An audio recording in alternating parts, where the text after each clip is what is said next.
이 시간에는 너희는 나를 보리니라는 제목으로 함께 말씀을 나누겠습니다.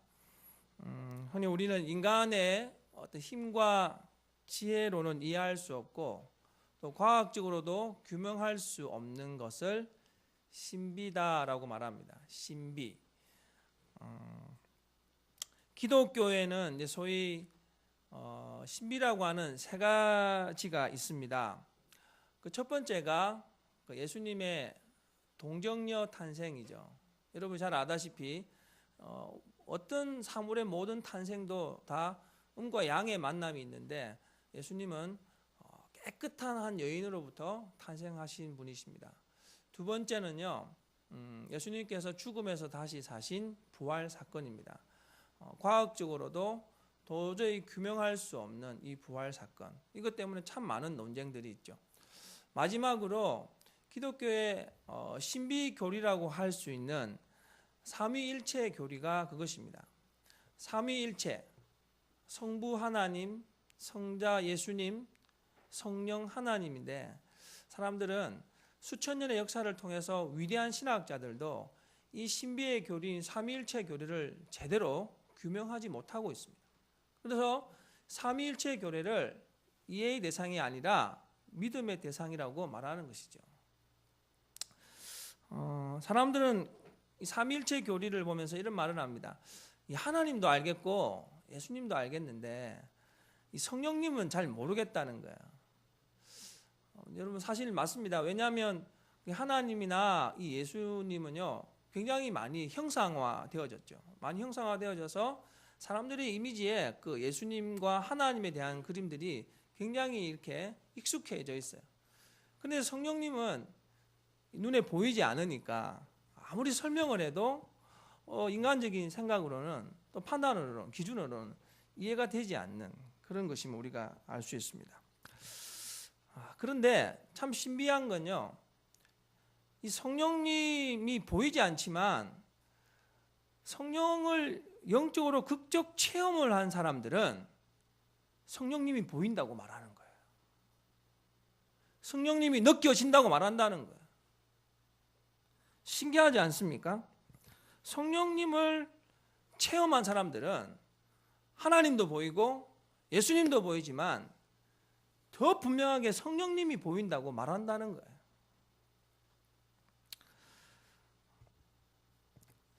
예수님께서 세상에 사시면서 그 성도들과 많은 약속들을 하셨습니다. 그 많은 약속들 중 하나가 뭐냐면 내가 세상 끝날까지 너희와 함께 하겠다라는 것입니다.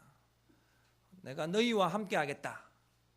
우리가 자주 쓰는 말이죠. 임마누엘, 내가 너희와 함께 하겠다. 그런데 지금 예수님이 여러분과 함께 하고 계십니까?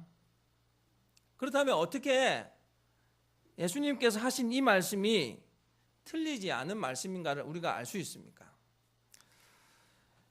요한복음 16장 7절에서 이런 말씀을 하십니다. 하나님께서 섭리라고 말하는, 하나님의 경륜이라고 말하는데요. 그러나 내가 너희에게 실상을 말하노니 내가 떠나가는 것이 너희에게 유익이라. 내가 떠나가지 아니하면 보혜사가 너희에게로 오시지 않을 것이요 가면 내가 그를 너희에게로 보내리니. 이 말은 예수님께서 떠나셔야 한다라는 거예요. 예수님께서 떠나셔야 또 다른 보혜사가 올 수 있다는 것이죠. 예수님께서는 이 땅에 오셔서 33년의 짧은 삶을 사시고 나의 죄를 위해서 십자가에서 죽으시고 3일 만에 부활하셔서 승천하셨습니다. 승천하셔서 사도신경에 뭐라고 합니까?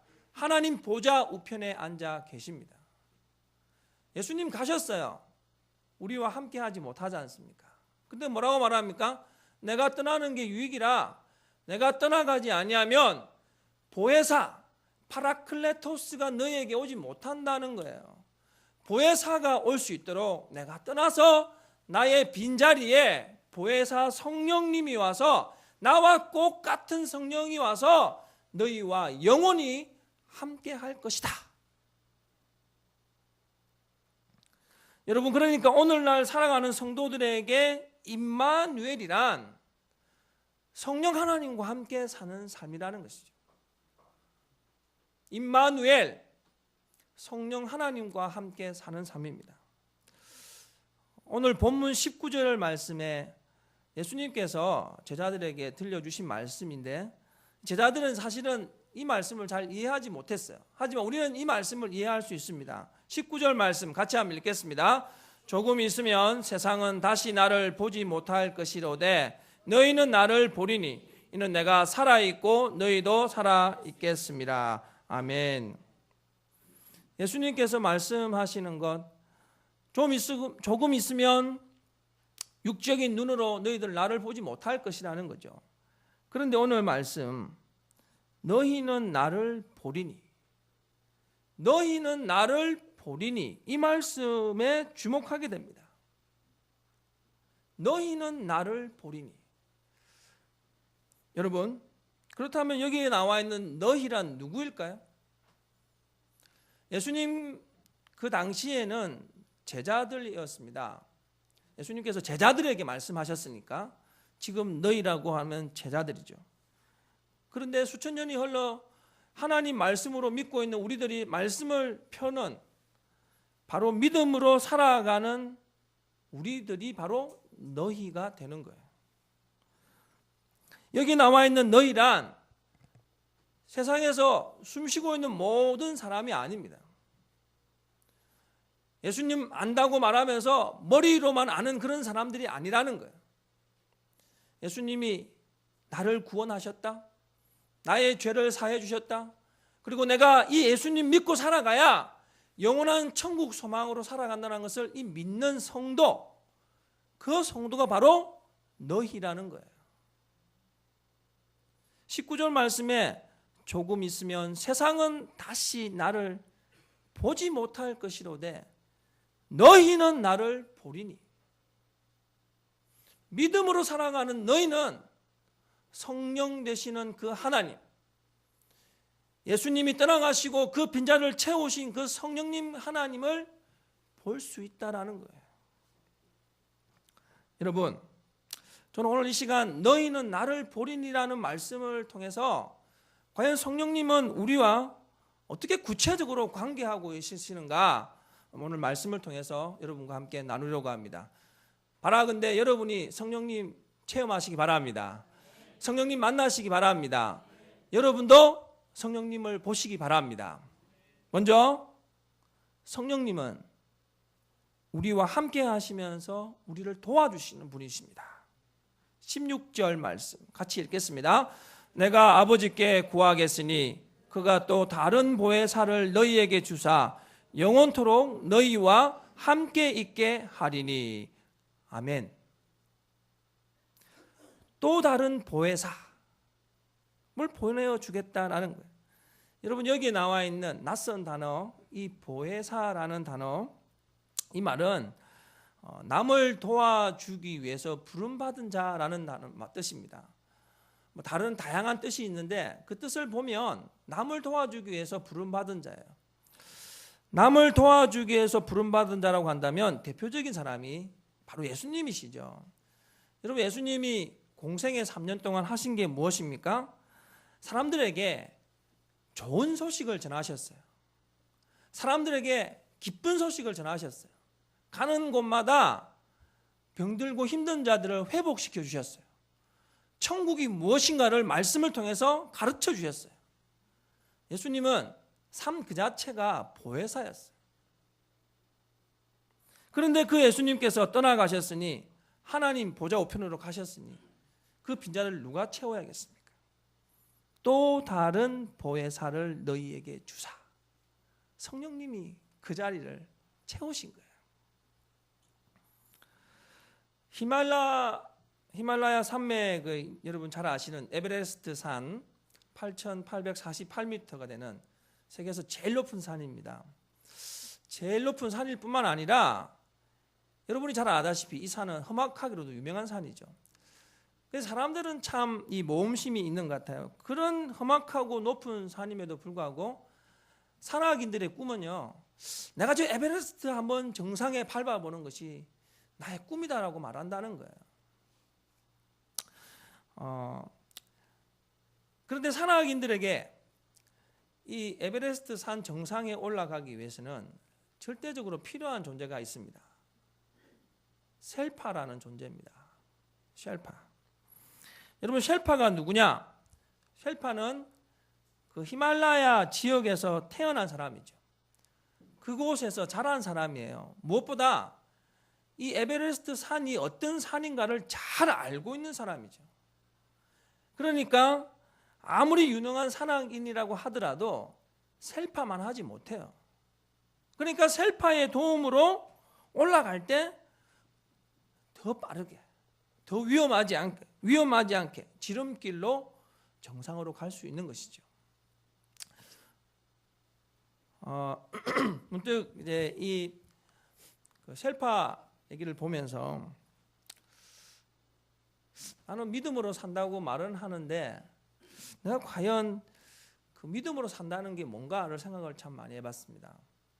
여러분, 믿음으로 살지만 사실은 내 안에 있는 그 타고난 어떤 습성이나 어떤 삶의 어떤 기질, 그리고요 제한된 재능을 절대로 놓지 못합니다.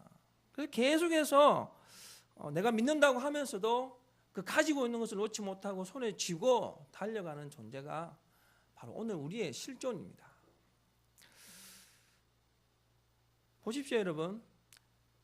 내가 예수 믿었어 라고 말하는 아주 가난한 사람이 어느 날 갑자기 로또가 당첨되는 것처럼 부자 되지 않습니다.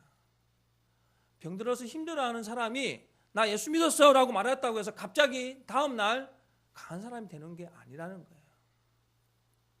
이것이 바로 우리의 현실입니다. 교회 역시 마찬가지입니다, 여러분. 교회가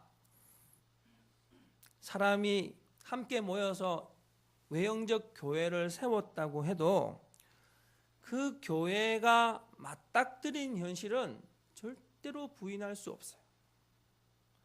사람의 힘과 능력으로 세워지지 않는 것도 하면 할수록 점점 깨닫게 되고요. 사람의 능력과 힘으로 할 수 없는 것이 얼마나 많은가를 깨닫는 것도 교회가 세워지면서 사람들은 경험하게 됩니다. 여러분, 여기에서 우리가 한 가지 깨닫게 되는 영적 원리가 있어요. 그것이 뭐냐면 교회의 특별함이라는 거죠. 교회는 사람이 할 수 없다라는 거죠. 교회는 사람이 할 수 없는데 사람이 합니다. 어떤 사람이 합니까? 하나님의 영에 사로잡힌 사람, 하나님의 영에 지배당하는 사람이 있을 때 그 교회는 하나님의 교회로 날마다 성장할 수 있는 것입니다. 인간의 계산과 방법, 인간의 기준과 척도가 성령님 의지하는 것보다 먼저이면 마치 히말라야 산맥을 잘 모르는 사람이 열정만 가지고 나 혼자 올라가 보겠다고 말하는 사람과 마찬가지예요.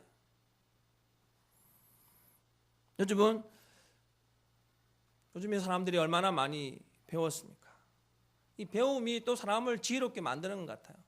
얼마나 많이 지혜로워졌습니까? 그럼에도 불구하고 사람들은 여전히 불완전하고 고독한 존재로 살아가고 있습니다. 아무리 많이 가져도, 아무리 많은 것을 누려도 중요한 것은 인간은 고독한 존재라는 거예요. 고독하고 연약한 존재가 이 거대한 세상과 대면한다는 것은 말 그 자체 불가능입니다. 성령님의 도우심이 있을 때 세상 한가운데에 서 있는 교회와 세상 한가운데에 서 있는 가정과 세상 한가운데에 서 있는 기업과 세상 한가운데에 서 있는 직장과 학교와 성령님을 의지하고 성령님의 도우심을 바라는 자들에게 그 모든 것들은 견고한 성이 될 줄로 믿습니다. 여러분, 성령님을 의지하시기 바랍니다. 성령님의 도우심을 바라시기 바랍니다. 그런데 중요한 것은 누가 성령님을 도우심을 바라느냐. 너희는 나를 보리니라는 성령님을 본 자들만이 성령님을 의지할 수 있다는 것입니다. 제가 여기서 아무리 외쳐봐도요, 성령님을 체험하지 못한 분들은 무슨 소리 하나라고 하실 거예요. 적어도 성령님을 체험한 분들은 이 시간 다시 한번 성령님 나를 도와주십시오라고 나의 것들을 내려놓을 수 있는 전환점이 되어야 될 줄로 믿습니다. 믿음으로 영적인 눈을 열어서 성령님을 바라보시기 바랍니다. 영적인 눈이 열리면 보이지 않은 그 성령님이 보이는 거예요. 우리의 눈꺼풀을 덮고 있는 육적인 것들 다 벗어버리면 성령님이 보이는 그 순간부터 우리는 성령님과 함께 할 수밖에 없는 존재임을 깨닫게 될 줄로 믿습니다. 여러분, 영적인 눈은 이 영안을 떠서 성령님을 바라보시고 그 성령님의 도우심으로 여러분의 인생이 지금보다 더 윤택한 인생이 되시길 주님의 이름으로 축원드립니다. 둘째로 성령님은요, 우리에게 진리가 되어 주십니다. 17절 말씀을 같이 읽겠습니다. 그는 진리의 능이, 아멘. 여기까지. 그는 진리의 영이라. 세상은 100년 전과 비교해서 상상도 할 수 없을 만큼 많이 발전했습니다. 그럼에도 불구하고 사람들은 여전히 많이 불안해하고 힘들어하고 상처받으면서 여전히 허우적거리는 삶을 살아가죠. 여러분, 그 이유가 무엇인 것 같습니까? 사람들이 아무리 많은 것들을 가지고 내 옆에 채워 넣어도 이렇게 허우적거리는 인생을 살아가는 이유는 뭐냐면 진리의 원본을 상실했기 때문에 그래요. 진리의 원본. 가끔씩 드라마를 보면요, 뭐 누가 나쁜 사람이 원본을 들고 막 이렇게 협박하고 하지 않습니까? 중요한 건 카피본은 수없이 많지만 원본은 하나밖에 없지 않습니까? 그렇다면 하나님께서 우리 인생들에게 허락하신 진리의 원본은 무엇일까요? 가만히 생각해 보니까 진리의 원본은 하나님이 창조하실 때 창조의 원뜻이 그대로 담겨 있는 곳이 바로 에덴 동산이었어요. 진리의 원본은 에덴 동산이에요. 그런데 우리의 선조인 아담과 하와는 죄를 지어서 에덴 동산에서 쫓겨났습니다. 그리고 다시는 에덴 동산으로 갈 수 없게 되었죠. 여러분, 우리의 실상을 한번 가만히 보십시오. 사람은 에덴 동산에 들어갈 수 없습니다. 아무리 노력하고 아무리 많이 가지고 있어도 에덴 동산으로 갈 수 없어요. 그러니까 사람 그 자체는 진리의 원본을 상실한 거예요. 아무리 많은 카피본을 만들어도 그 자체는 원본이 될 수 없는 거죠. 에덴 동산인 것처럼 만들 수는 있지만 에덴 동산은 아니라는 거예요. 제가 말씀을 보다가 문득 생각나는 말씀이 사사기 21장 25절 말씀입니다. 그때에 이스라엘에 왕이 없으므로 사람이 각기 자기의 소견에 옳은 대로 행하였더라. 절대 기준이 없으니까 자기가 다 기준이 되는 거야. 각기 자기의 소견에 옳은 대로 행하더라. 자기가 기준이 되어지지만 중요한 것은 인간이란 그 자체가 불완전하고 연약하고 죄 많은 존재인데 아무리 자기가 기준이 되려고 해도 기준인 것처럼 해도 기준이 될 수 없다라는 거예요. 수많은 카피본이 나오는 거예요. 요즘에 구원파가 낱낱이 드러나고 있지 않습니까? 저는 구원파의 수장인 유병헌 씨를 이단 공부를 하면서 보았지만 이렇게 낱낱이 드러나면서 실상을 보면서 깨닫게 되는 것은 뭐냐면 아무리 많이 가져도 아무리 많이 높아져도 아무리 많이 누려도 신이 될 수 없다라는 거예요. 여러분, 아무리 진리처럼 가장하고 포장을 해도 진리는 진리입니다. 진리 같은 것과 진리는 같지 않습니다. 원본과 카피본은 다른 거예요, 여러분. 중요한 것은 인간은 절대로 진리의 원본되는 에덴 동산을 회복할 수 없다라는 거예요. 그래서 하나님이 인간이 불쌍하셨는지 진리 그 자체이신 성령님, 우리 예수님을 이 땅에 보내신 거예요. 성령님은 진리의 영이십니다. 진리이신 예수님께서, 진리이신 성령님이 내 안에 들어오면 그가 바로 진리를 바라보게 하고 진리 안에 살아가게 하는 것입니다. 여러분, 왜 성령 체험한 분들이 삶의 환경이 아무리 어려워도 요동하지 아니하고 평안한 줄 아십니까? 그 안에 에덴 동산이 형성되었기 때문에 그래요. 사람이 아무리 많이 가져도 불안한데 아무리 없어도 행복하다고 말할 수 있는 이유가 어디 있는 줄 아십니까? 그 사람 안에 에덴 동산이 있기 때문에 그렇습니다. 그 사람 안에 예수님이 계시고 성령님이 계시기 때문에 그런 거예요. 성령을 경험한 사람들은 현상에 매여 있는 사람들이 도무지 이해하지 못하는 하나님 나라의 세계를 체험하며 살아가는 거예요. 여러분 안에 성령님이 가득하시기 바랍니다. 성령님께서 여러분을 좀 지배했으면 좋겠습니다. 여러분 안에 에덴 동산이 더해지길 바랍니다. 성령님 오시면 진짜 여러분 안에, 여러분을 아무리 환난과 역경 가운데 있게 하더라도 하나님의 평강과 하나님의 행복과 즐거움으로 채워지는 이 놀라운 하나님의 기적을 체험하게 될 줄로 믿습니다. 성령님이 여러분 안에 더해지는 그런 은혜의 귀한 삶을 사시길 주님의 이름으로 축원드립니다. 마지막으로요, 여러분, 성령님은 우리를 결코 홀로 내버려 두지 않으신다는 거예요. 저는 이 말씀이 오늘 우리에게 키포인트인 것 같습니다. 18절 말씀을 같이 읽겠습니다. 내가 너희를 고아와 같이 버려두지 아니하고 너희에게로 오리라. 아멘. 미국 의회에서 2년 연속으로 발의된 법안이 하나 있습니다. 그 법안이 뭐냐면요, 탈북고아 입양 법안입니다. 이 법안이 미국 의회에서 발의된 사연이 참 우리의 가슴을 아프게 하는데, 북한을 탈출하다가 부모를 잃은 아이들이 있습니다. 근데 그 아이들의 숫자를 한번 밝혀보니까 2만 명이 넘는다는 거예요. 그런데 정작 남한에서 이 탈북에서 고아가 된 아이들을 관리하는 그 도움을 주는 아이가 100명 남짓밖에 되지 않는다는 거예요. 이것을 안 이제 미국 의회가 그들을 도우려고 이 법안을 발의한 것입니다. 저는 문득 이 탈북고아 입양 법안을 보면서 이후 여하가 어떠하든 미국이 정말 선진국이고 정말 양반이다라는 것을 깨달았어요. 무엇냐면 여러분, 약자들, 가난한 사람들에 대해서 그 누구보다 배려와 여유를 가지는 나라가 미국이라는 것을 깨달으면서 우리가 지금 배워야 할 모습임을 다시 한번 깨달았어요.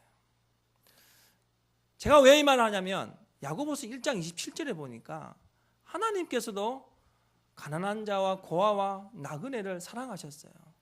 하나님 앞에서 정결하고 더러움이 없는 경건은 고아와 과부를 그 환난 중에 돌보고, 고아와 과부를 환난 중에 돌보는 사람을 하나님 뭐라고 말씀하시냐면 하나님 앞에서 정결하고 더러움이 없는 경건을 가진 자다라고 말씀하고 있습니다.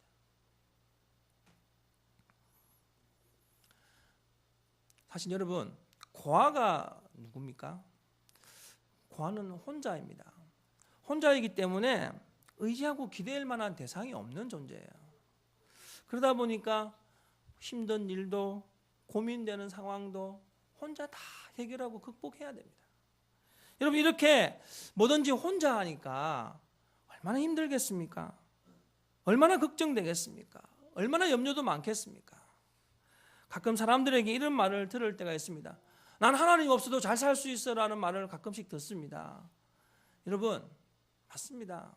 살아가는 인생이 잠시 잠깐이라고 한다면 하나님 없어도 얼마든지 잘 살 수 있어요.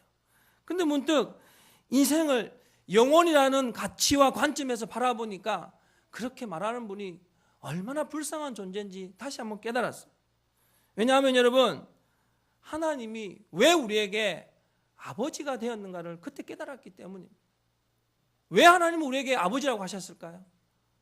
우리를 고아처럼 내버려 두지 않으시려고 아버지가 되신 거예요.